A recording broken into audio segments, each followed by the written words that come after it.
Hi, friends. Welcome to my TikTok live. I was watching Rory Sutherland. He's the vice chairman of Ogilvy and is a big proponent of behavioral science and a creative guy. Really appreciate his insights. I was watching one of the keynotes that he gave, and he talked about a specific book that he highly recommended. The name of the book was Obvious Adams. So it was written by Robert Updegraff. And I went out and started looking to see if I can get access to the book. And apparently, the book was available free on the Internet Archive. So I thought maybe, let's read the book and see what was so great about the book that Rory Sutherland recommended it. So, kind of, read the book earlier yesterday night and really liked it. So maybe I thought might be a good idea to read it live on TikTok, especially also because it's available freely on the Internet Archive. So I'm assuming that there are no copyrights violation happening here. So I'm not aware of one. So if someone knows that it is a copyright violation, just stop me so that I can then just kind of discuss the book. But here it goes. The title of the book is Obvious Adams: The Story of a Successful Businessman by Robert R Updegraff, uh, published by Harper and Brothers, New York and London.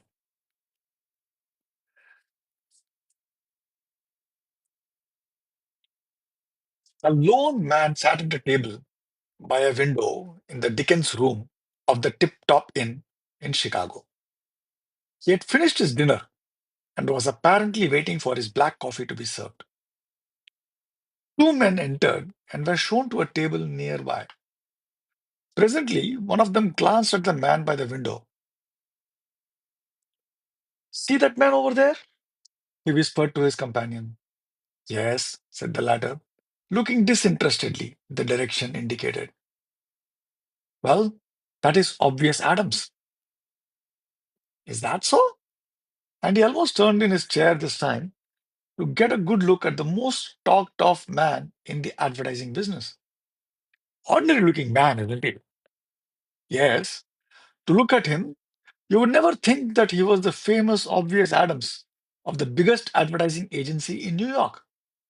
And to tell the truth, I can't see why he's such a little tin good in the business world.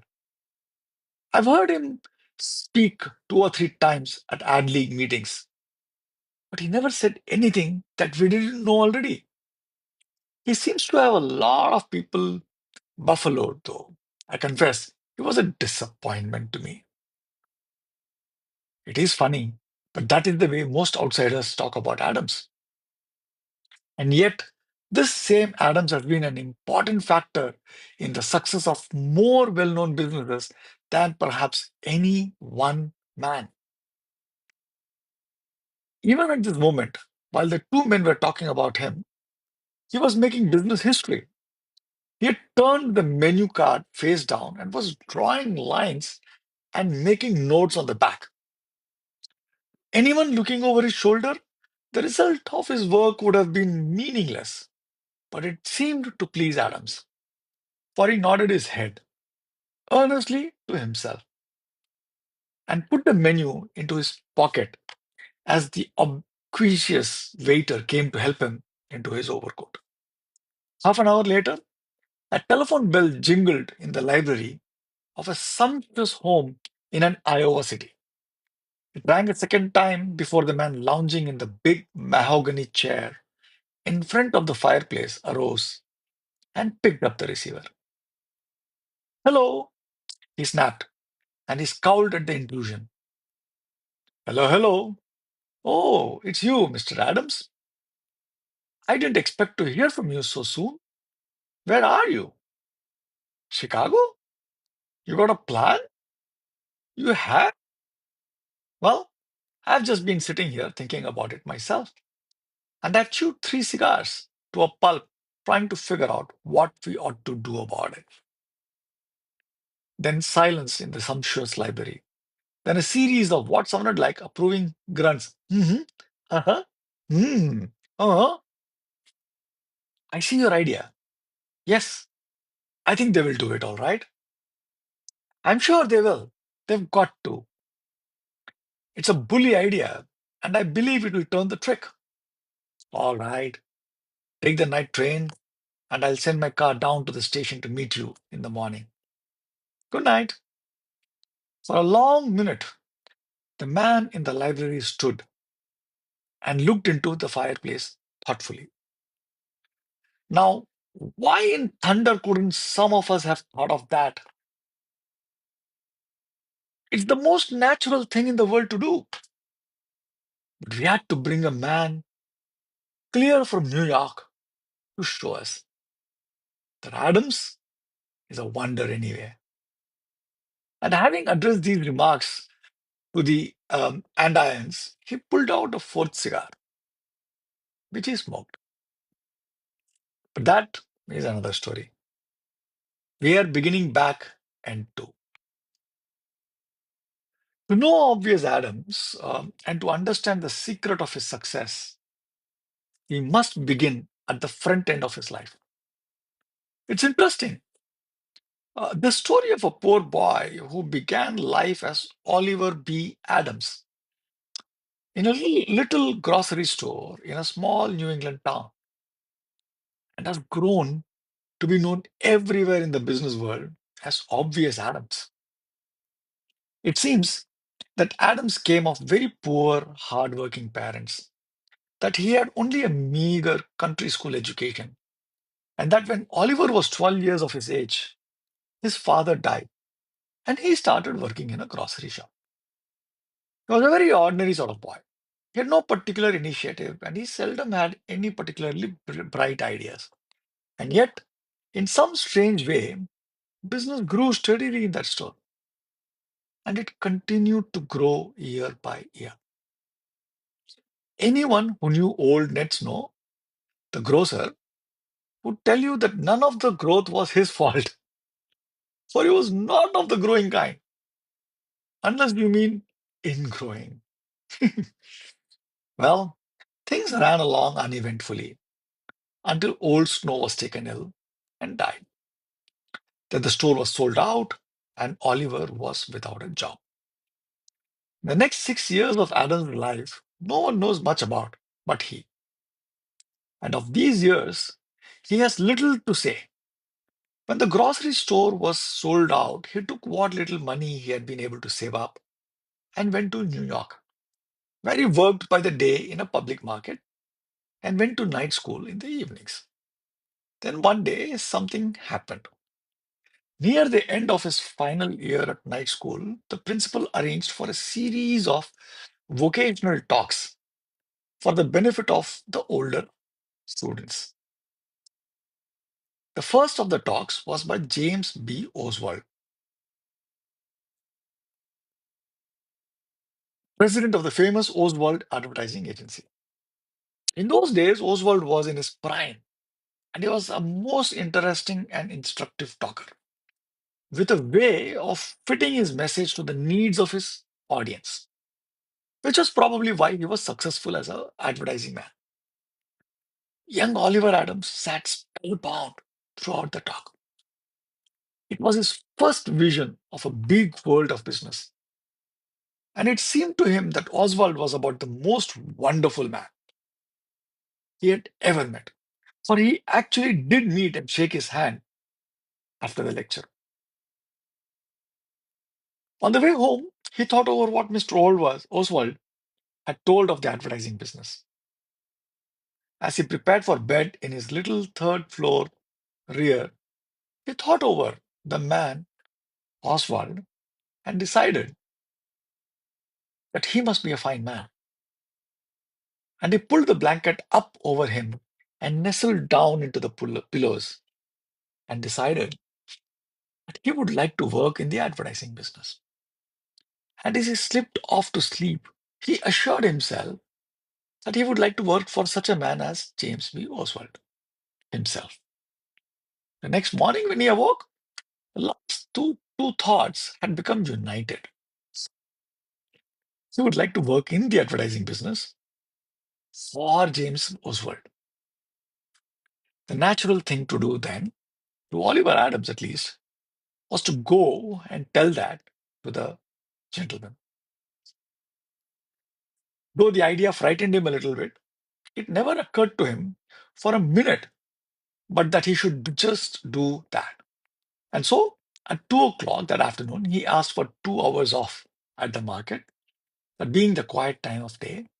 And after carefully blacking his shoes and brushing his clothes, started out for the big office building, which housed the Oswald Advertising Agency.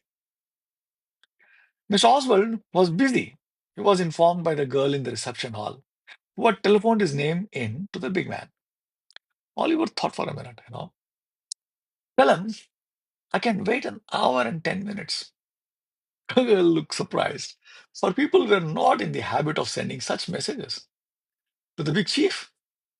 But there was something in the simple directness of the lad that seemed to make the message a perfectly natural one to convey.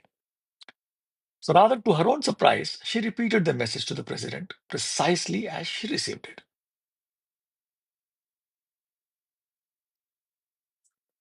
So he will see you in about 20 minutes, she announced. Of the interview itself, James Oswald used to delight to tell. In walked young Adams, serious as a teak.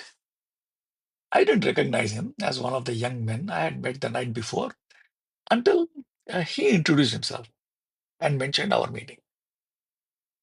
Then he went on to say that he had thought the matter over and had decided, all by himself apparently, that he wanted to get into the advertising business and that he wanted to work for me. And so here he was.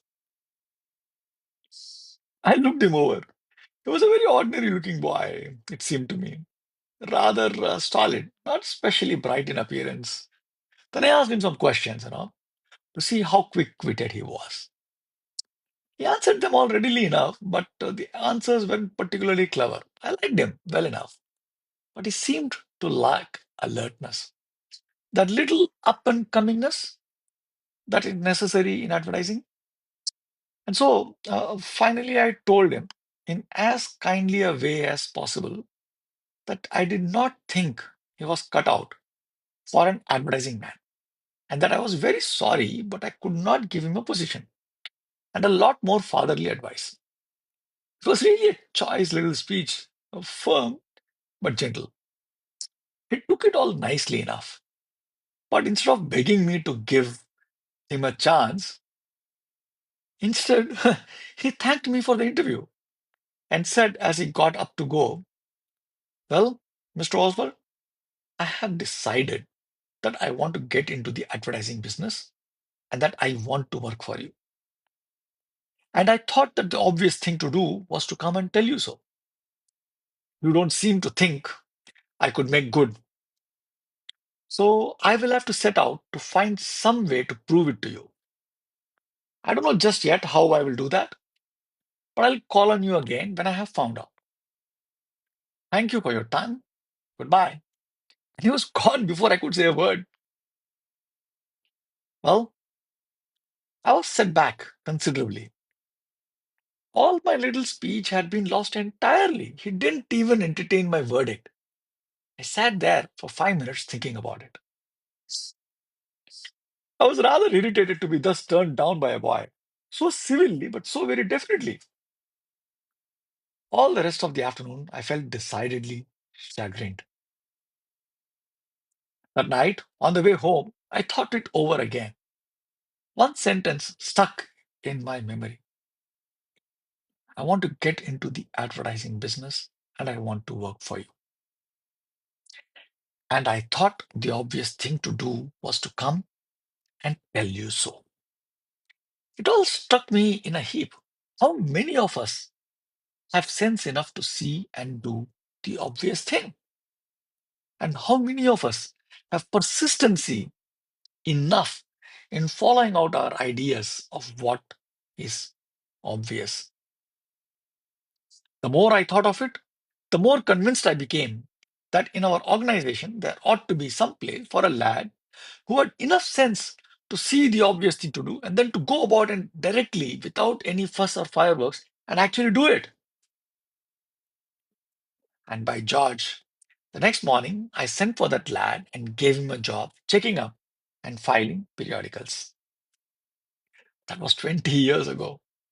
Today, Oliver B. Adams is the vice president and active head of the great Oswald advertising agency. Old Oswald comes to the office once or twice a week and has a chat with Adams. And of course, he always attends directors' meetings. But otherwise, Adams is the head of the business. It all happened naturally enough, and it all came about through that calm obviousness, as the old man, Oswald, good naturedly characterizes it. Before Adams had been working at his checking and filing job a month, he went to his boss and suggested a change in the method of doing the work that he was doing, of course. His boss heard him through and then asked him what was to be gained. Why change, basically? Adam told him that it would save about a quarter of the time and handling, and errors would be almost impossible. The change was simple, and he was told to go ahead.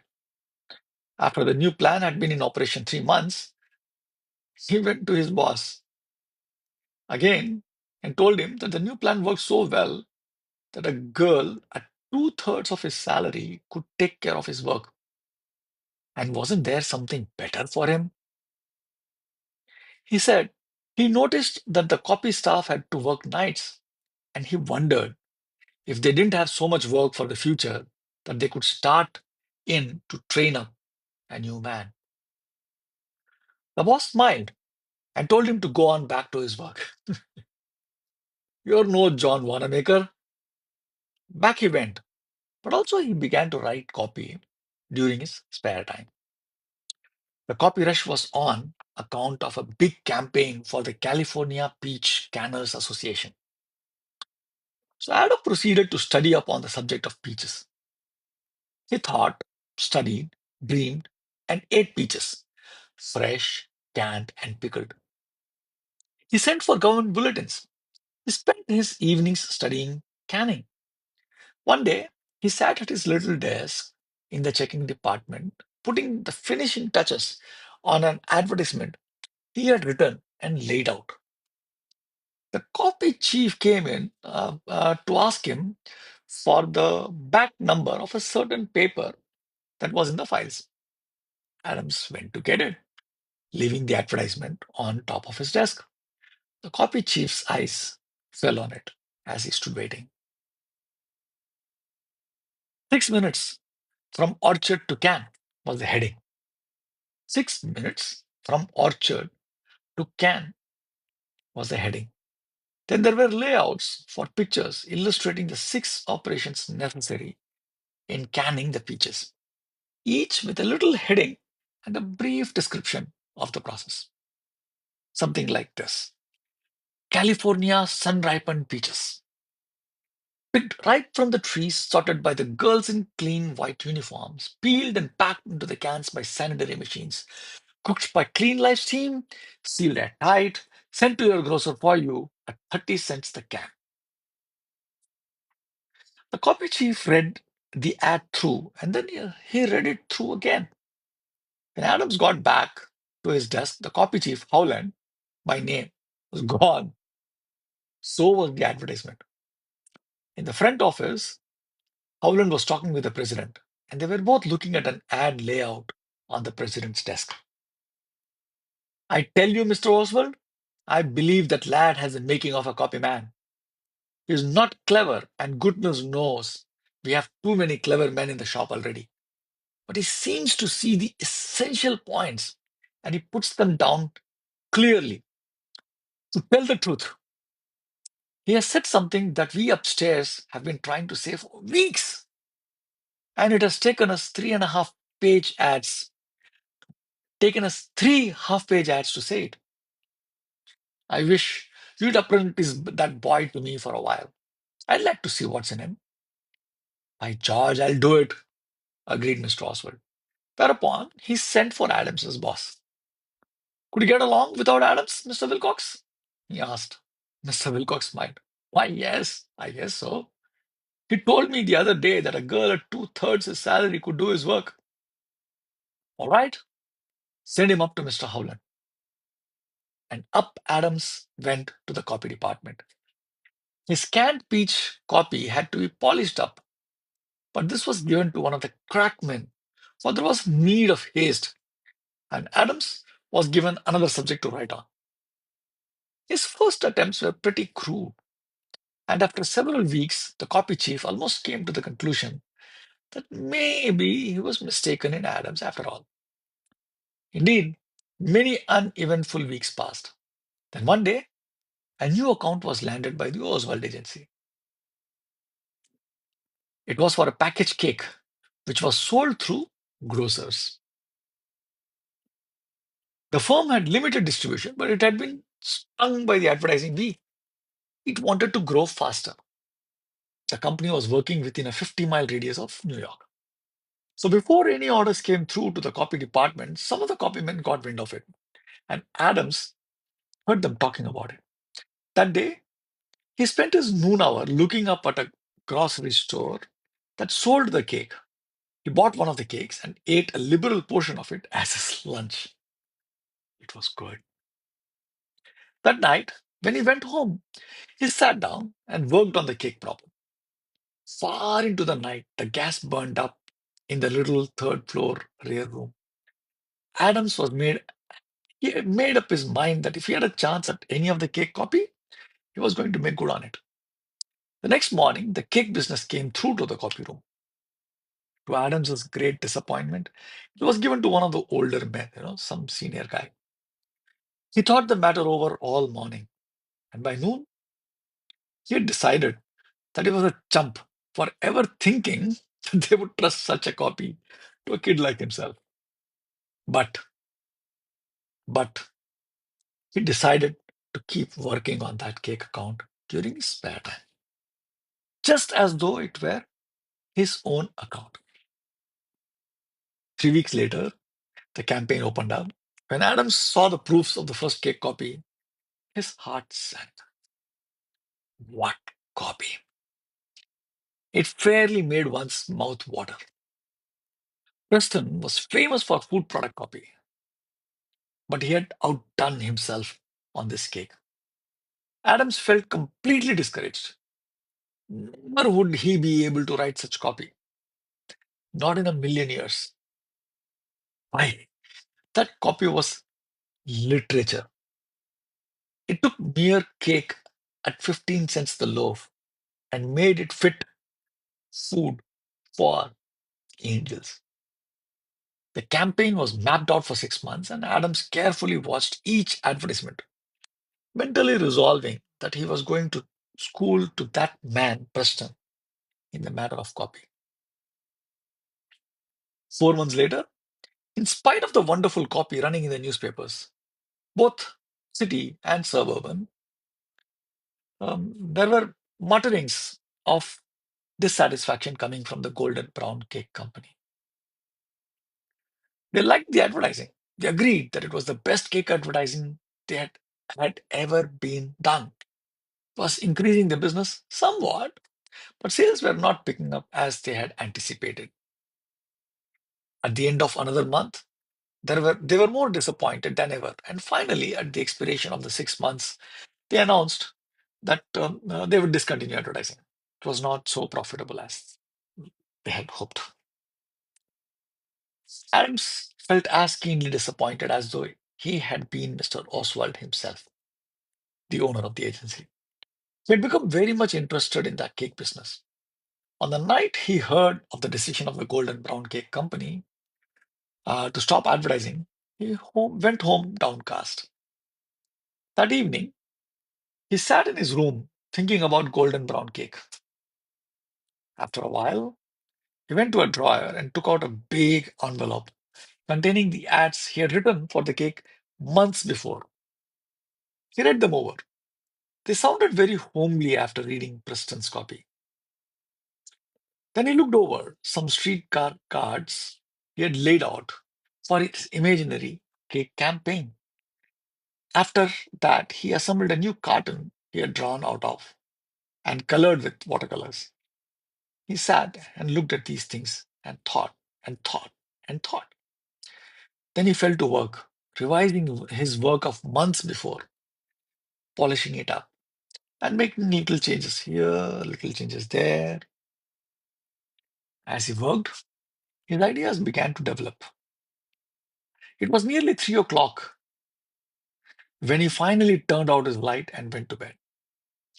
The next morning, he went to the office with his mind firmly made up to what he should do. At 10 o'clock, he telephoned the front office and asked if he might come down and see Mr. Oswald. He was told to come ahead. At 11 o'clock, Mr. Oswald looked up from the last piece of copy for Adams's cake campaign and smiled. Adams, he said, I believe you have hit it. We have been doing wonderful cake advertising, but we have looked the very things you have pointed out in your plan. We have done too much advertising and not enough selling. I believe that with this plan, I can go down and get that crowd back into the fold. At 3 o'clock, Adams was summoned to the president's office. Mr. Adams, said Mr. Oswald as he sat down, the Golden Brown Cake Company is back with us, and with us strong. They say the plan looks good to them, so we are off for another campaign. And I want you to take this material up to Mr. Howland and go over it with him. I've told him about it, and he is just as pleased as I to think you have done it. I have told him to go over the copy with you. It is good copy, very good, but it is rough in spots, as you doubtless realize, and Mr. Howland can help you polish it up. Don't let this give you a swelled head, though, young man. It takes more than one battle to make a campaign. Adams was treading on air when he left the president's office. But after he had talked with the copy chief for an hour, was back on earth again. For he saw that there was much to be done before the copy would be fit to print. However, his main ideas were to be followed out. They all agreed with him in his contention that people ought to taste the cake, and that to supply grocers with sample slices wrapped in oil paper, fresh every day for 3 weeks, to give to their customers was a good idea. That his idea of showing the cake in natural colors in the streetcar cards, where it would, as he expressed it, make people's mouths water, was a good move.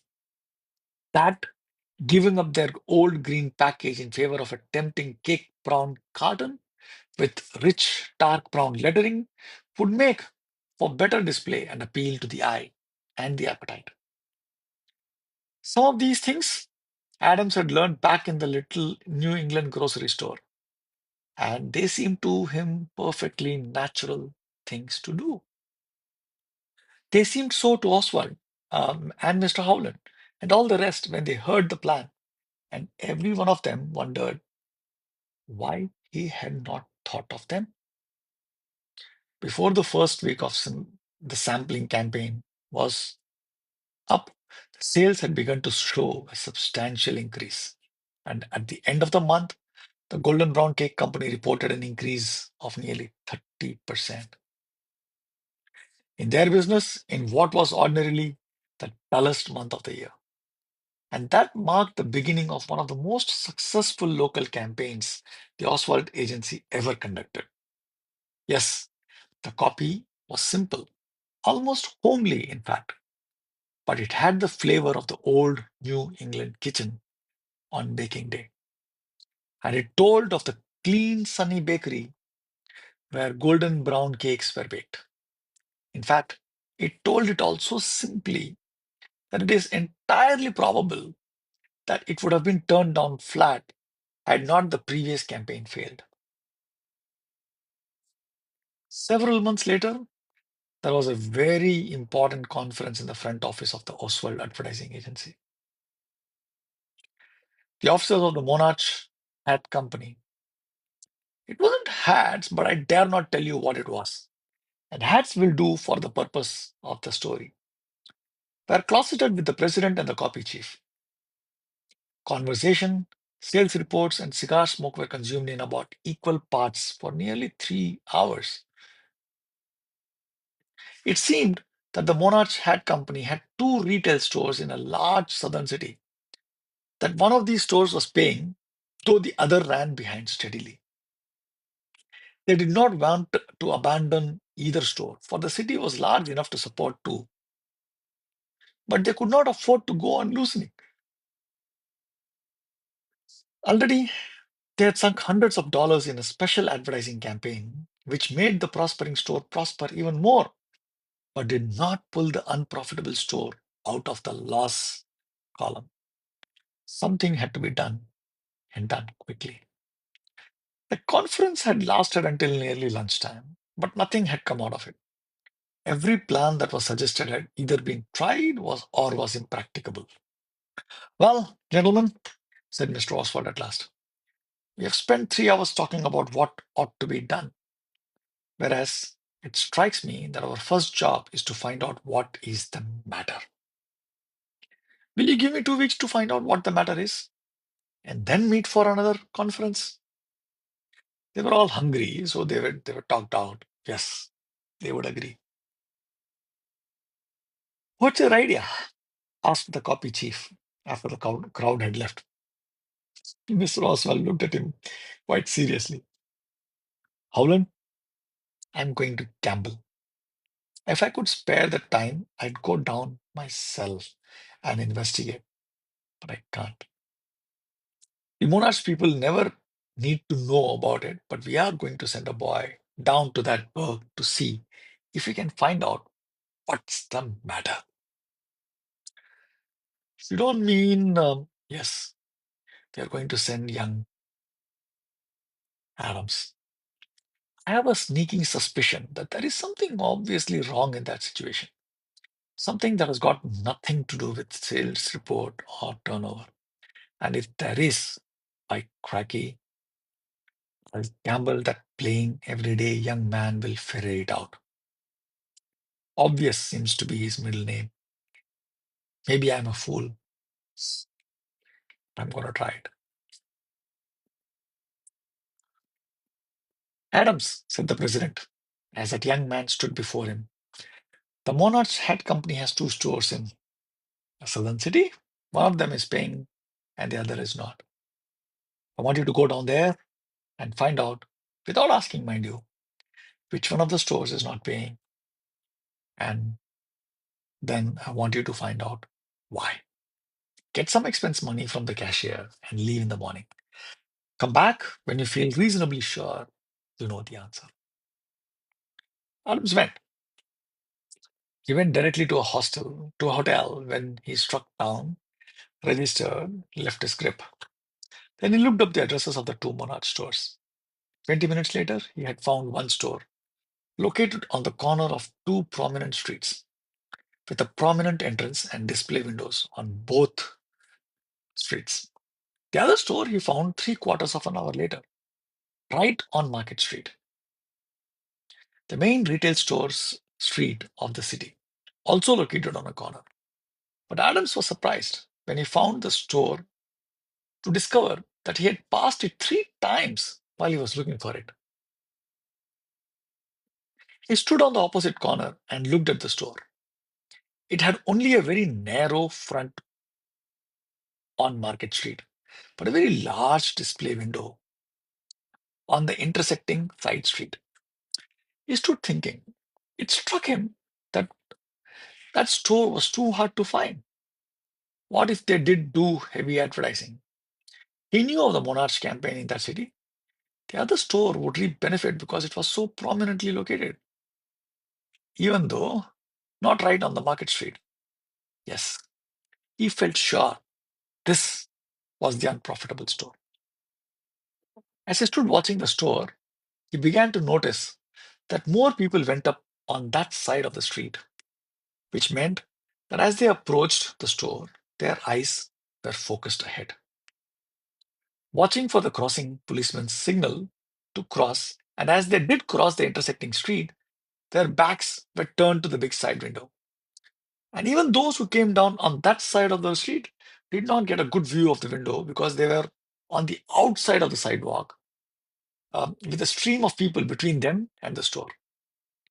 He counted the people for periods of 5 minutes and found that nearly 50% more were going up on that side than there were going down. Then he counted the passers on the other side and found that nearly 50% more were going down on that side. Clearly, that store was paying almost twice as much rent for that side display window as it should. And Market Street rent must be enormous. People didn't see the store. People couldn't find the store. That night, he thought, figured, and drew diagrams in his hotel room. His theory seemed to hold water. He felt sure that he was right. The next night, after having studied the situation another day and obtained some rent and sale figures from the store managers, he took a sleeper back to New York. A few months later, as soon as the lease expired, that store moved. Adams had solved the riddle. It was really quite simple when he knew the answer. It's that everlasting obviousness in Adams that I banked on. He doesn't get carried away from the facts. He just looks them squarely in the face and then proceeds to analyze, and that is half the battle. Thus spoke Mr. Oswald to the copy chief. That was the beginning of a series of incidents that sent Adams right to the front in the Oswald agency and led eventually to his owning an interest. There was nothing spectacular about any of them. They were simply horse sense analysis of situations and then more horse sense analysis in the working out of a plan. Came a letter from a manufacturer of, let us say, bond papers. It really was not bond papers, but I must not tell you what it was, and bond papers will do very nicely for the purpose of the story. Now, came this letter saying that they were interested in advertising and they wondered if some man from the Oswald agency wouldn't come out to their mill and talked it over with them. As it happened, the day the letter came, Mr. Oswald was sailing for Europe at 11 o'clock. The letter came in the morning mail, and Adams just happened to be in the president's office when he picked it out of the basket on his desk. How do you like to go out and talk to these people, Adams? Asked Mr. Oswald with a quizzical smile, handing him the letter. He liked to try out new combinations of men and jobs. Oh, I'd like to, said Adams, his face lighting up with pleasure at the thought of such a mission. Then go, and good luck to you, said the chief, and he turned and plunged into the last minute details of his departure. Adams went the next morning. The paper mill president asked him if he thought one paper could be advertised successfully. Adams replied that he couldn't tell until he knew more about the mill and the product. He had to have the facts. He was given a guide, and for the next 2 days, he fairly wallowed in paper. He found that this mill's paper was made of selected white rags, that the purest filtered water was used in the baking, that it was dried in a clean loft, and most surprising of all, it was gone over sheet by sheet and inspected by hand. These things weren't known in those days, and Adams saw great possibility for advertising. The third day, he spent his hotel room laying out some tentative advertisements. These he took with him late in the afternoon and went to call on the president. The president looked them over and grunted. Plainly, he was disappointed. Adams's heart sank. He was going to fail on his first selling trip. But he thought, not without a fight. The president rocked back and forth in his chair for a few minutes. Young man, he said, finally, every good bond paper is made of carefully selected rags. Quoting from the advertisement in his hand, every good bond paper is made with pure filtered water. Every good bond paper is loft dried. All good papers are hand inspected. It didn't need to get an advertising man from New York to come and tell me that. What I wanted was some original ideas. Everyone knows these things about bond paper. Why is that so? said Adams. I never knew that. Our agency controls the purchase of many thousands of dollars worth of bond papers every year.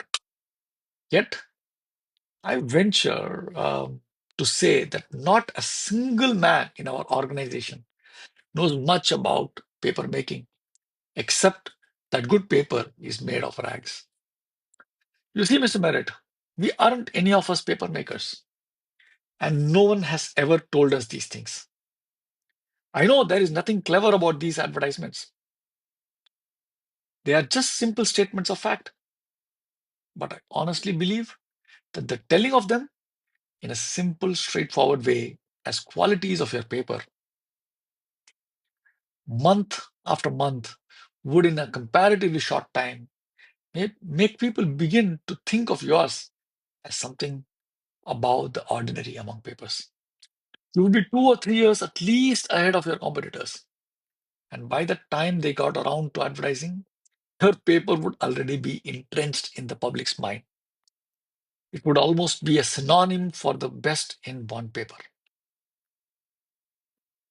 Mr. Barrett was evidently impressed by the logic of Adams's argument. Yet he hesitated. We should be the laughing stock of all the paper makers in the country if they saw us come out and talk that way about our paper when all of the good ones make their paper that way. Adams bent forward and looked Mr. Merritt squarely in his eyes and said, Mr. Merritt, to whom are you advertising? Paper makers or paper consumers? I get your point, said the president. All right. I begin to see that advertising is not white magic, but like everything else, just plain common sense. And Adams went back to New York with a contract for a year's campaign to be conducted as the Oswald agency saw fit. The paper campaign was a success from the start. Yet, when it was analyzed, Adams had done nothing but the obvious.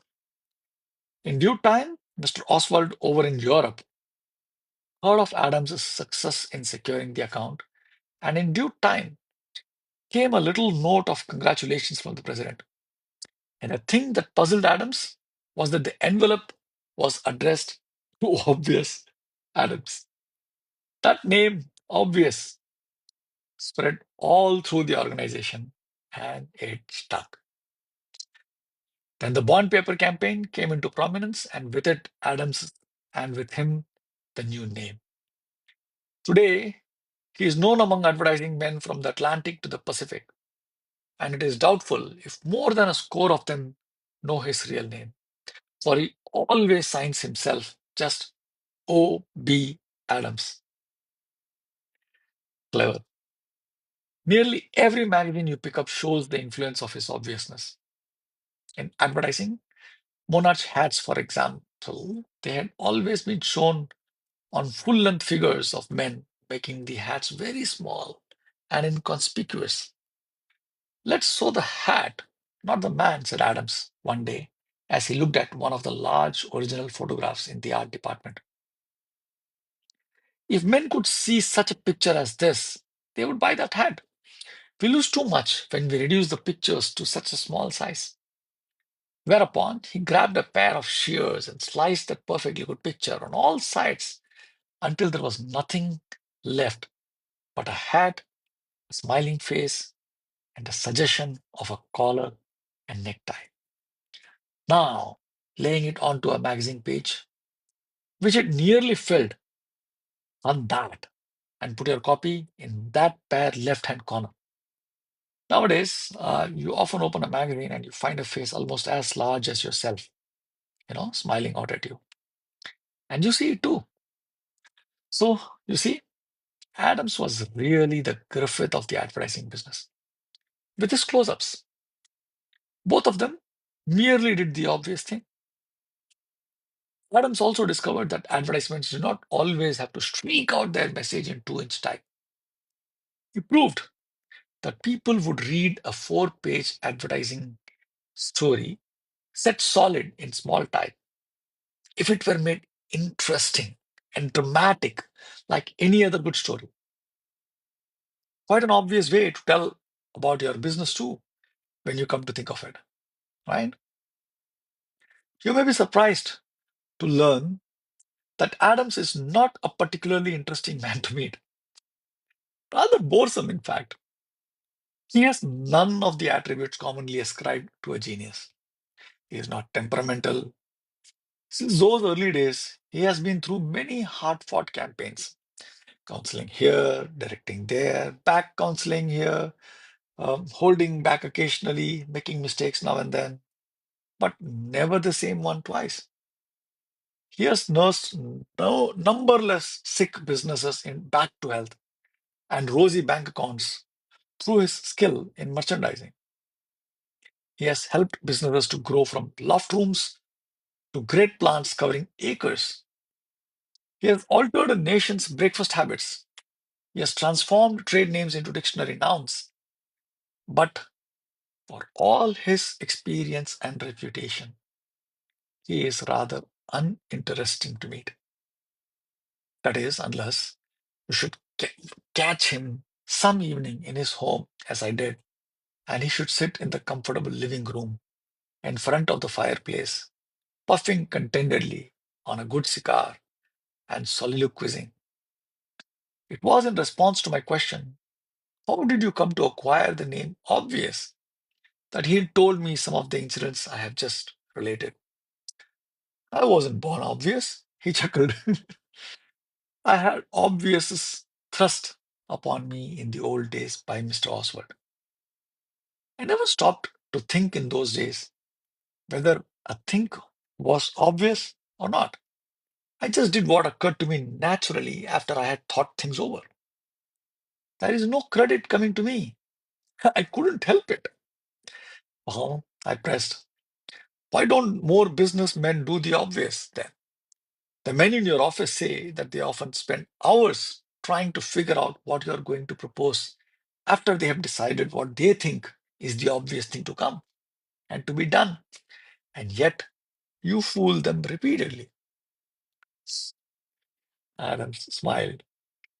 Well, he said, since I had that name wished upon me, I have given considerable thought to that very question. And I have decided that picking out the obvious thing presupposes analysis, and analysis presupposes thinking. And I guess Professor Zublin is right when he says that thinking is the hardest work many people ever have to do. And they don't like to do any more of it than they can help. They look for a royal road through some shortcut in the form of a clever scheme or stunt, which they call the obvious thing to do. But calling it obvious thing to do doesn't make it the obvious thing to do. They don't gather all the facts and then analyze them before deciding what really is the obvious thing. And thereby, they overlook the first and most obvious of all business principles. Nearly always, that is the difference between the small businessman and the big, successful one. Many small businessmen have an aggravated case of business astigmatism, which could be cured if they could do the obvious thing of calling in some business specialist to correct their vision and give them a true view of their own business and methods. And that might be said of a lot of big businesses too. Someday, he continued, a lot of businessmen are going to wake up to the power and sanity of the obvious. Some have already. Theodore Vale, for instance, worried over the telegraph equipment that stood practically idle 8 hours of the 24, and he conceived the night letter idea to spread out the business over the dull hours and make more new business. What could have been more obvious? Study most of the men who are getting salaries of upwards of $100,000 a year. They are nearly all doers of the obvious. Someday, I expect to see Grand Opera stop advertising deficits. It is going to cease advertising opera stars too, to be promptly held up in return by these same stars and advertise opera. It is going to do the obvious and advertise to the people who do not go to the opera. Then the balconies will be full and opera will pay for itself, as it should. Opera is going to come to realize that it has a legitimate merchandising problem, like hotels or books or steamship lines, and that it will respond to legitimate merchandising methods. Why? I even look to see the time when our municipalities will wake up to the fact that they are overlooking the obvious when they allow our great libraries, upon which we spend hundreds of thousands of dollars each year, to run along year in and year out, only half fulfilling their mission. When a paltry 2 or 3% of the total appropriation spent in insane newspaper advertising to sell the library idea, the library habit, if you please, to the people, would double the usefulness of our libraries to their communities. What a wonderful thing to advertise. A library or a great art museum. The day will come too, I think, when our railroads will get over their secrecy about fares. They will get hundreds of thousands of dollars from people who do not travel now, but who would if they realize how little it costs to travel comparatively short distances. They will publish the price of their tickets from city to city in their timetables. Not between all stations, to be sure, but between the larger places. Now, instead, they put their fingers to their lips and say in a whisper things such as, shh, we charge an extra fare on this train, but we are not going to tell you how much it is, and you will never guess. Why? I know a man who lived in New York for 5 years, and all that time he wanted to go to Philadelphia to see the city, but he never did because he thought it cost much more than it does to travel from New York to Philadelphia. He lacked the imagination to ask, but asking should not be necessary. Someday, the railroads are going to do the obvious and advertise to that man. And there are hundreds of thousands of them. At this point, Mr. Adams looked at the clock. Then he excused himself while he called up his garage and ordered his car. He was leaving on that night train for Chicago to tackle a difficult situation that had developed in the business of a large client, a big breakfast cereal manufacturer out west. They had sent for the great Adams, medicine man of business. He would be able to prescribe the remedy. As we rode into the city in the luxurious limousine, he sat deep in thought. He sat and thought too. What was the secret of this man's success? I asked myself. And then I recalled the little boy's composition on the mountains of Holland. He wrote, "The mountains of Holland." There are no mountains in Holland. That is the answer, I decided. There is no secret. It is obvious. The end. Now, friends, that was the story of Obvious Adams. A few things stand out for me in the entire story, if you actually ask me. First one is seeing something and figuring out what is obvious is not easy, is not simple. And if we can do it, it's a skill that we need to be able to leverage.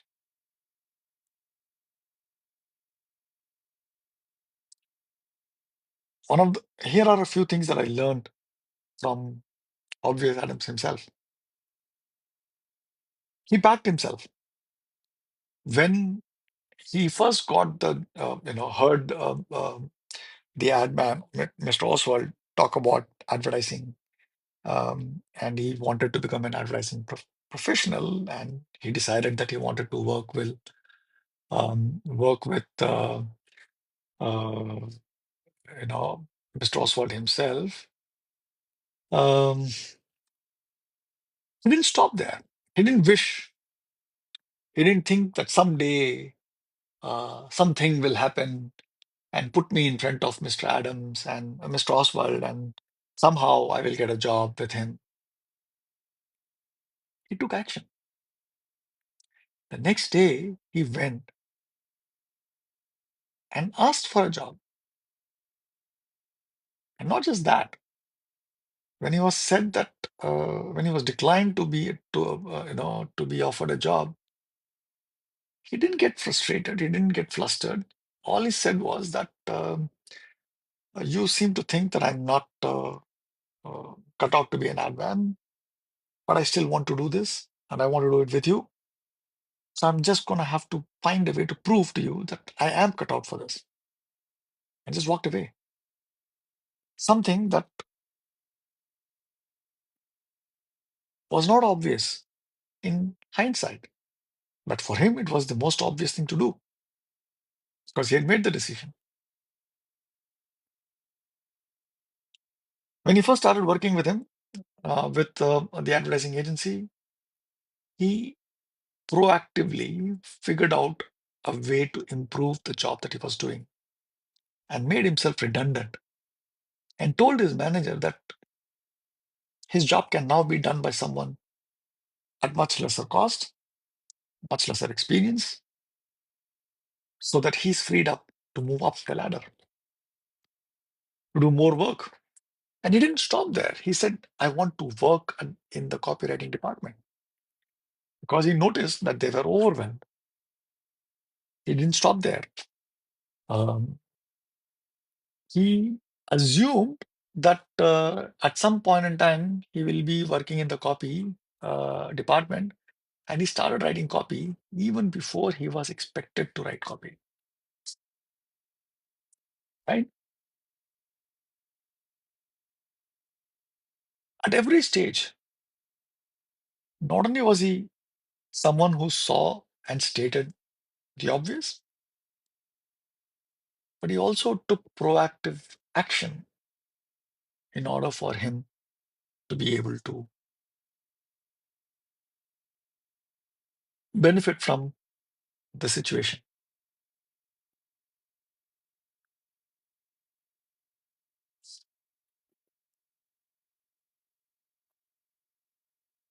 What I liked about Mr. Oswald and what I learned from him is that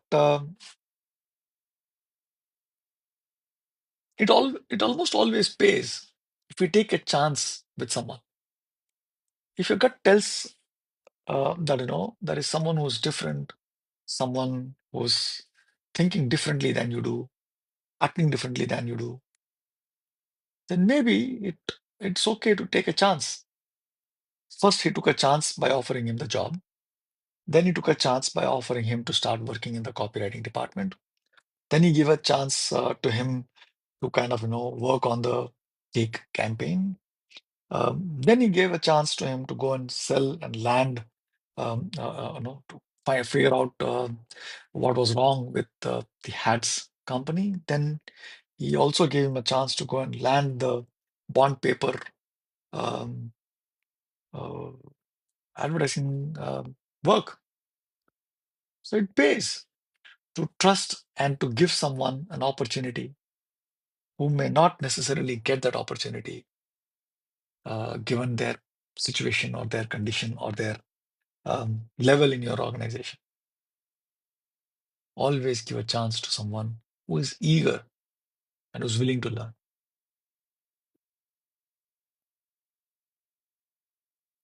Um, that's all I wanted to share today. I hope some of you did listen to the story, at least to some extent. Um, I hope that you found the story interesting, useful.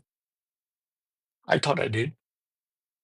Uh, many, many takeaways for me, many, many lessons for me. Hopefully, I'm able to not only um, learn from this, but take the obvious next step in terms of action, which is to apply this in my day to day work and in my day to day life. With that, thank you so much. I wish you all either a good day or a good night, depending upon wherever in the world you are. So I'll see you tomorrow with a different book or a different article that we will read or discuss tomorrow. Until then, take care, stay safe. Bye bye.